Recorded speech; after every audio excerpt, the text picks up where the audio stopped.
Hello student, आप सभी का 12th फिजिक्स क्लास में स्वागत है। आज हम पढ़ेंगे यूनिट 4। यूनिट 4 में 2 अध्याय है, अध्याय 6 और अध्याय 7। इस दोनों अध्याय से मूल्य आधारित प्रश्न आता है 4 अंक का। आज पढ़ेंगे हम अध्याय 7 से मूल्य आधारित प्रश्न। अध्याय 7 प्रतिवर्ती धारा।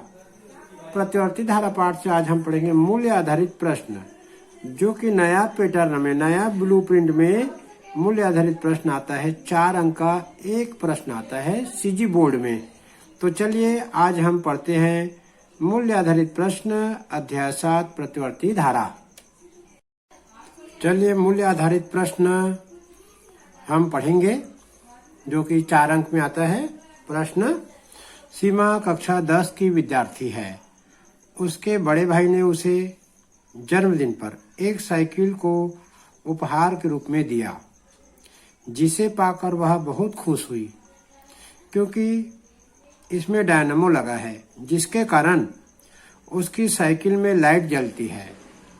उसने इस विषय में अपने शिक्षक से जानना चाहा, तब उन्होंने इसकी व्याख्या स्पष्टतः की। अब निम्न प्रश्नों के उत्तर दीजिए। पहला, डायनामो किस सिद्धांत पर कार्य करता है? दूसरा, सीमा एवं उसके शिक्षक द्वारा दिए गए 2 मूल्यों को स्पष्ट कीजिए। ये 4 अंक का प्रश्न है, मूल्य आधारित प्रश्न। एक बार फिर से पढ़ लेते हैं, फिर इसको उत्तर देंगे। सीमा कक्षा 10 की विद्यार्थी है। उसके बड़े भाई ने उसे जन्मदिन पर एक साइकिल को उपहार के रूप में दिया, जिसे पाकर वह बहुत खुश हुई, क्योंकि इसमें डायनामो लगा है, जिसके कारण उसकी साइकिल में लाइट जलती है। उसने इस विषय में अपने शिक्षक से जानना चाहा, तब उन्होंने इसकी व्याख्या स्पष्टतः की। निम्न प्रश्नों के उत्तर दीजिए। डायनामो किस सिद्धांत पर कार्य करता है? सीमा एवं उनके शिक्षक द्वारा दिए गए 2 मूल्यों को स्पष्ट कीजिए।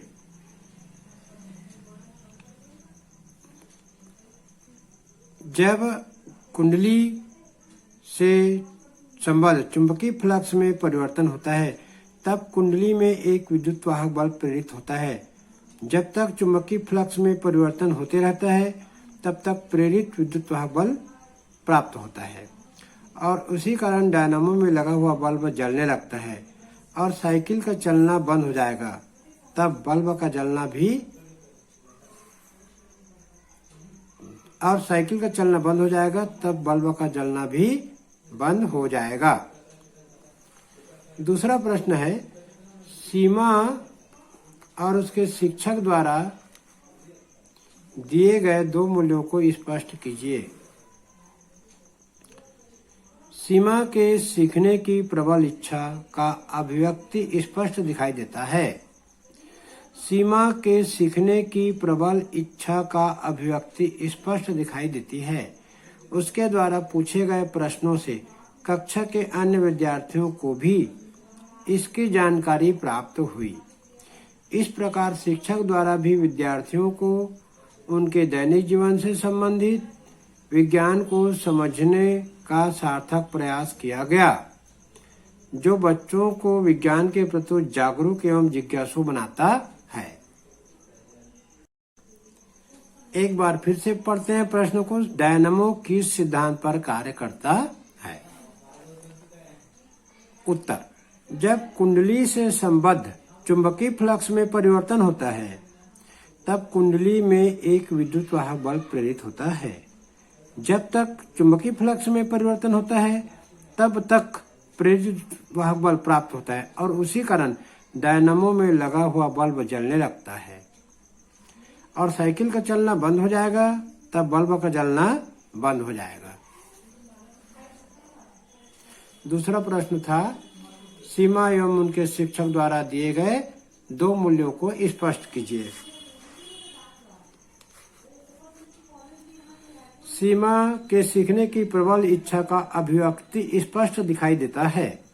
उसके द्वारा पूछे गए प्रश्नों से कक्षा के अन्य विद्यार्थियों को भी इसकी जानकारी प्राप्त हुई। इस प्रकार शिक्षक द्वारा भी विद्यार्थियों को उनके दैनिक जीवन से संबंधित विज्ञान को समझाने का सार्थक प्रयास किया गया, जो बच्चों को विज्ञान के प्रति जागरूक एवं जिज्ञासु बनाता है। चलिए मूल्य आधारित एक दूसरा प्रश्न पढ़ते हैं। अमित के खेत में एक उच्च क्षमता का टावर खड़ा किया गया है। वह उसे हटाने के लिए कई उच्च अधिकारियों से आग्रह कर चुका है, क्योंकि यह टावर उसके खेत में बड़े हिस्से को घेर लिया है। उसकी बड़ी बहन जो एक शिक्षिका है, उन्होंने इस टावर के महत्व को विद्युत आपूर्ति का एक महत्वपूर्ण हिस्सा बताया तथा इसके महत्व को अमित को समझाया। तब वह उसे न हटाने के लिए सहमत हो गया। उपरोक्त अनुच्छेद को पढ़कर निम्न प्रश्नों के उत्तर दीजिए। उच्च शक्ति के स्थानांतरण में क्यों महत्वपूर्ण है? यह उच्च शक्ति के स्थानांतरण में क्यों महत्वपूर्ण है? तीसरा प्रश्न इसी में है, जिसको हम पढ़ेंगे। अमित एवं उसकी बहन द्वारा दर्शाए गए मूल्यों को स्पष्ट कीजिए। पहले प्रश्न था, यह उच्च शक्ति के स्थानांतरण में क्यों महत्वपूर्ण है? शक्ति स्थानांतरण उच्च विभव पर करने से ऊर्जा का क्षय कम होता है तथा यह आर्थिक क्षति को भी कम करता है। शक्ति स्थानांतरण उच्च विभव पर करने से ऊर्जा का क्षय कम होता है तथा यह आर्थिक क्षति को भी कम करता है।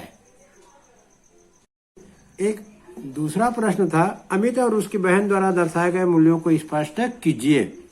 अमित को उसकी बहन खेत में खड़े टावर का विद्युत आपूर्ति एवं स्थानांतरण में महत्व को समझाया। उन्होंने यह भी बताने का प्रयत्न किया कि इस टावर का उससे खेत पर कोई बुरा प्रभाव नहीं होगा।